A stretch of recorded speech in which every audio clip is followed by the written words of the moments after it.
décomplexifier et décrypter la donnée. C'est le travail de l'une de nos chefs de projet innovation. Sur ces graphiques, elle recoupe et analyse des données captées dans la métropole pour identifier les îlots de chaleur urbains.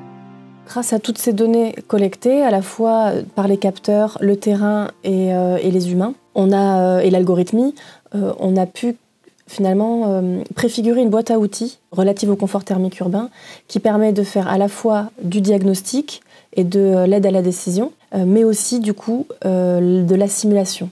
Et donc du coup, on va être en capacité de simuler l'impact d'un aménagement végétalisé, d'un aménagement urbain sur le confort thermique des lieux.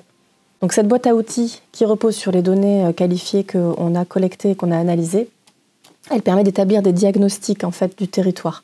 Et là, on a un exemple vraiment frappant sur un site assez proche encore, à Bordeaux, entre la place des Quinconces, qui est très arborée et dont on voit là clairement qu'elle dégage énormément de fraîcheur à l'endroit où les arbres sont plantés.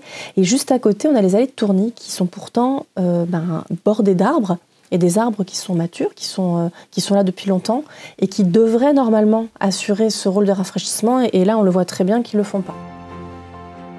Penser le confort thermique urbain, c'est trouver des solutions pour améliorer la vie des habitants. Ce qui est intéressant, c'est de repérer ces îlots de chaleur, donc de pouvoir capter cette donnée dans la ville. C'est très intéressant pour pouvoir se dire, mais là, c'est une vraie priorité, c'est ici qu'il faut aller en priorité et pas là. Donc ça permet d'orienter finalement les politiques publiques et de prioriser les actions qu'on doit mener.